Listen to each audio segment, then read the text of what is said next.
Après les vallons du Gers et le littoral des Landes, cette promenade en Gascogne nous emmène un peu plus au sud, à la découverte du Béarn, aux portes des Pyrénées-Atlantiques.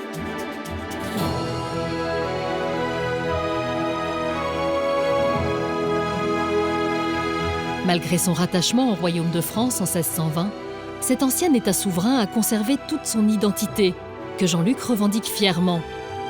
Cet auteur-compositeur est un fervent défenseur de la culture béarnaise qu'il adore mettre en musique.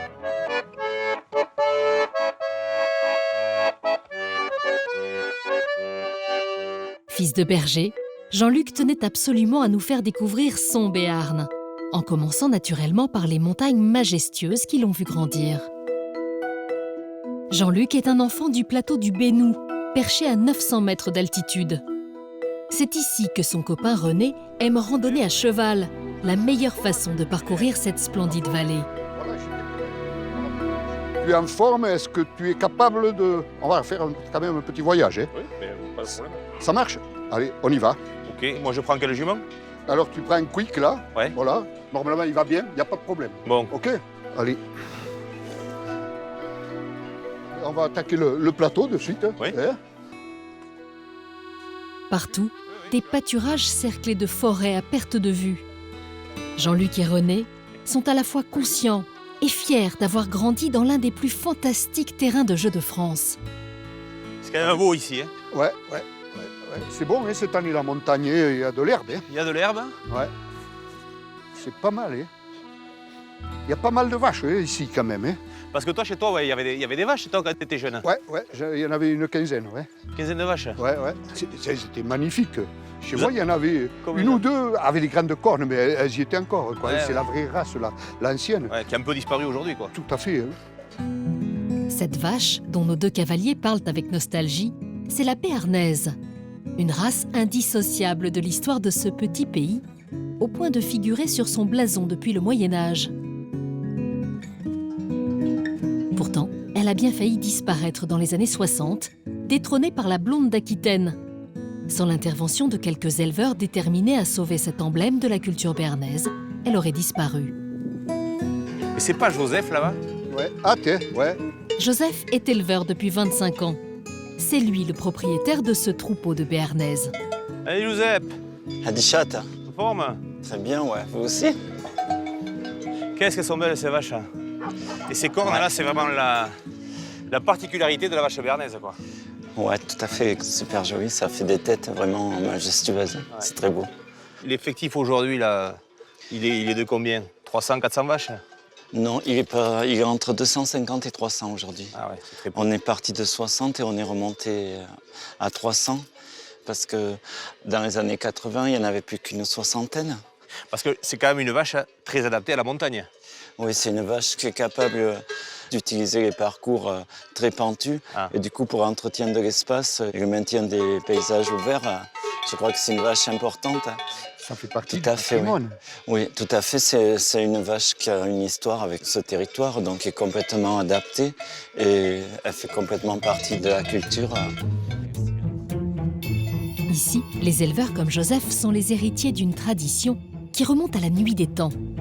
Car les premières traces d'élevage retrouvées dans la vallée auraient plus de 7000 ans.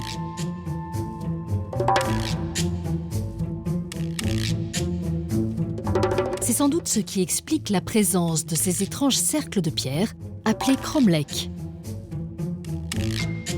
On en recense 33 sur le plateau. Ils font le bonheur du groupe archéologique des Pyrénées-Occidentales, auquel appartient Gérard. Et alors ces cercles de pierre, c'est quoi en fait? Ce sont des sépultures. C'est-à-dire que ces cercles ont été mis en place, mais vraiment uniquement pour recevoir les cendres des morts. Alors ce qui est formidable, c'est qu'après, ça se végétalisait très vite. Oui. Ce qui fait que les animaux revenaient, ils venaient se nourrir de cette herbe qui poussait un petit peu sur les cendres des morts. Et C'est le cycle de la vie qui recontinue d'une certaine façon. Donc vraiment, ils cherchaient ces endroits où, vraiment pour les morts, vraiment une grande paix, une grande sérénité. Et quand même ici, quand on regarde ce qu'on a ici derrière, C'est magnifique. Hein. c'est quand même extraordinaire. On est dans un endroit, quand on voit ça, on se dit que c'est un site vraiment où il faut y venir. Et y venir à cheval, c'est encore plus merveilleux, je comme trouve. vous avez fait tout à l'heure, oui. Difficile devant un décor aussi grandiose de se résoudre à quitter les montagnes de Jean-Luc pour redescendre dans la plaine. C'est pourtant là-bas que nous attend notre prochaine étape. Car les pâturages verts tendres du Béarn ne sont pas la seule richesse naturelle de ce petit pays jadis indépendant. L'autre trésor local, c'est l'or blanc de Saly de Béarn. Selon une légende qui remonte au Moyen-Âge, la source salée de ce village aurait été découverte au cours d'une banale chasse aux sangliers. Une histoire que Bernard, un Salésien pur souche, tient pour absolument authentique. Voilà Jean-Luc, on rentre dans ce qui a été l'origine de cette ville. Alors c'est quoi ça? On est où exactement? Notre sanglier. Un sanglier qui, chassé par des seigneurs, est venu mourir ici dans un marigot infâme et qui, découvert 2-3 jours après par les seigneurs, couvert de sel, Ah oui, j'avais entendu cette histoire. a fait naître cette légende et a fait naître la ville. Et ce brave sanglier, avant de mourir, il a levé la tête et il a prononcé ces mots magiques. « Seyuni Rimour, Arès ni Bibéré. Si je n'y étais pas mort, personne n'y vivrait. » Alors du coup, tout est parti d'un sanglier. Et oui, c'est grâce à notre sanglier, grâce à lui, que finalement la ville s'est construite.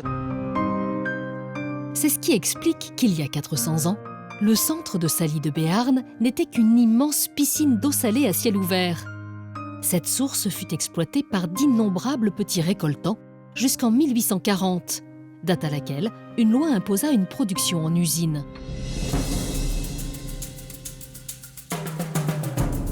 Bernard nous emmène maintenant dans la dernière saline encore en activité du village. Voilà Jean-Luc, là on est maintenant ici dans la saline et on retrouve les fameux bassins. Waouh. Ah, c'est impressionnant, hein? C'est beau, hein? Ici, Bernard, là, on voit cette fumée. C'est quoi? C'est de la vapeur d'eau? Eh bien, il faut savoir que l'eau salée, pour cristalliser, doit être à 83 degrés. Donc, il y a des thermistances au fond du bassin qui chauffent en permanence l'eau salée pour arriver à cette température et arriver justement à cette apparition de fleurs de sel au-dessus du bassin. Alors, c'est ce que l'on voit. En dessus, c'est la fleur de sel. Voilà, c'est la fleur de sel, c'est ce que François pêche avec son épuisette. Et la fleur de sel, après, une fois qu'elle prend trop de poids, cristallise et tombera ensuite avec une lenteur infinie jusqu'au fond du bassin pour devenir le sel blanc de Salis. D'accord. Plus lourd que la fleur de sel, le sel blanc est quant à lui récupéré à l'aide de cette grue. On peut en récolter jusqu'à 6 tonnes par jour, alors que la production de fleurs de sel ne dépasse pas les 5 tonnes par an. Voilà, tu vois Jean-Luc, notre or blanc, notre fleur de sel. Ah ouais, c'est magnifique. Elle est belle, hein? Vraiment de la neige. On dirait de la neige. Mais tu veux goûter mon sel? Comment ton sel? Je suis parprenant. C'est quoi un parprenant? Mais un parprenant, nous sommes les descendants des premières familles qui se sont installées autour de la fontaine du Bayat, qui ont été les premiers à avoir le droit d'exploiter le sel. Donc nous sommes, nous les parprenants, propriétaires du sel et des sources salées salysiennes. Et c'est pour ça que, je te disais tout à l'heure, ce sel, c'est un peu notre sel à nous. L'or blanc de Saly de Béarn en témoigne. La Gascogne était autrefois une riche province qui devait pouvoir se défendre contre l'appétit de ses voisins. D'autant qu'elle occupait une position hautement stratégique avec l'Espagne toute proche. C'est ce qui explique la présence en terre béarnaise de la première cité bastionnée de France, Navarinx. Un site exceptionnel que Jean-Luc veut nous présenter en compagnie d'un spécialiste de l'histoire locale. Oh, Giuseppe! Oh, Et va? ja. Oh, chi te va? Et Nasgahat? Oh, Dio, ça t'a passé l'utens. Bon. S'ils le pouvaient, les deux compères se feraient une joie de continuer leur conversation en béarnais. Heureusement, ils ont pensé à nous. Bon, allez, viens, on y va. C'est au XIIe siècle que la petite bourgade de Navarinx se transforme en bastide afin d'assurer la défense de ses habitants. Une défense qu'elle ne cessera de renforcer jusqu'à se transformer en place forte imprenable à la fin de la Renaissance, en se protégeant derrière ses imposants remparts. En fait, la fortification fait combien le tour de périmètre? 1657 mètres. 7 mètres de plus que Carcassonne. Ah tiens, tu vois, le record. Champion du monde. Et alors, tu vois, là, c'est la vue emblématique, quoi. Hein, tu vois, c'est la photo carte postale. Ouais, là, c'est vrai que c'est quand même une superbe vue, quoi, avec le Gave en contrebas. Ah oui, c'est la vue emblématique de Navarinx. Si Jean-Luc s'est souvent promené sur les remparts de Navarinx, il n'est jamais allé dessous. Et pourtant, c'est ici que se trouve l'un des éléments les plus ingénieux du système de défense de la cité. Eh bien, tu vois, ça va te servir. Ah. Parce que maintenant, on va rentrer dans les souterrains. C'est une des particularités de ce bastion dit des contremines. Hein. D'accord, mais je te suis. Voilà. Et oui. Quand tu vois, on descend au centre de la terre, là. Ah Tu oui, vois, comme dans Jules Verne. c'est ça. Voyage au centre de la Terre. Il y a des serpents par ici, Joseph? Les remparts de Navarinx étaient si dissuasifs que les ennemis qui tentèrent d'attaquer la cité préféraient passer dessous plutôt que de les prendre d'assaut. D'où la création de cette galerie. Tu vois, donc ici, on est au niveau le plus bas. Et tu vois, donc en période de conflit, tu vois, on mettait des gardes ici, tous les 20 ou 30 mètres, pour écouter si on creuse. Tu comprends? S'il y a un travail de sape. Donc alors, ils écoutaient carrément, quoi, contre le... Eh oui, et si tu veux, en période de conflit, tu vois, on mettait des soldats là, qui écoutaient si on creusait en dessous, et aussitôt pour prévenir les soldats qui sont au-dessus, pour balancer des explosifs sur les agresseurs, sur ceux qui font le travail de sape. D'où le nom de contremine, bastion des contremines. D'accord. Donc c'est vraiment une cité imprenable. Eh oui, elle n'a pas jamais été prise.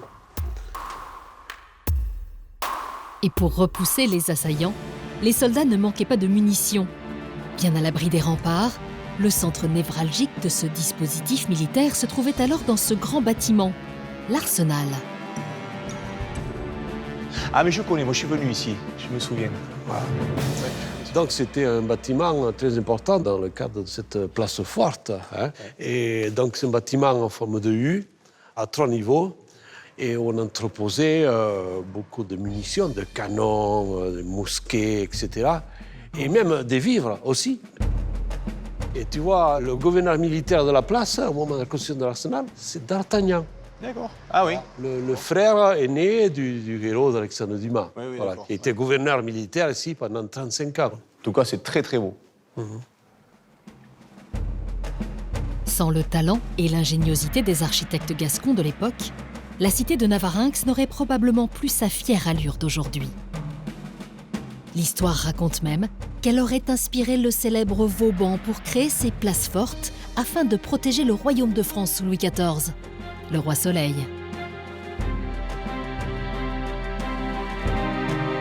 Du Gers aux Landes, en passant par les splendides vallées du Béarn, la Gascogne a bien des richesses à partager. Mais avant de nous dire adieu, comme on dit ici, Jean-Luc nous a réservé une dernière surprise. Un petit chant gascon offert par son groupe, rien que pour vous. La montagne che m'arrivat, capara plano, tresque mbashat, cum luz au iezana,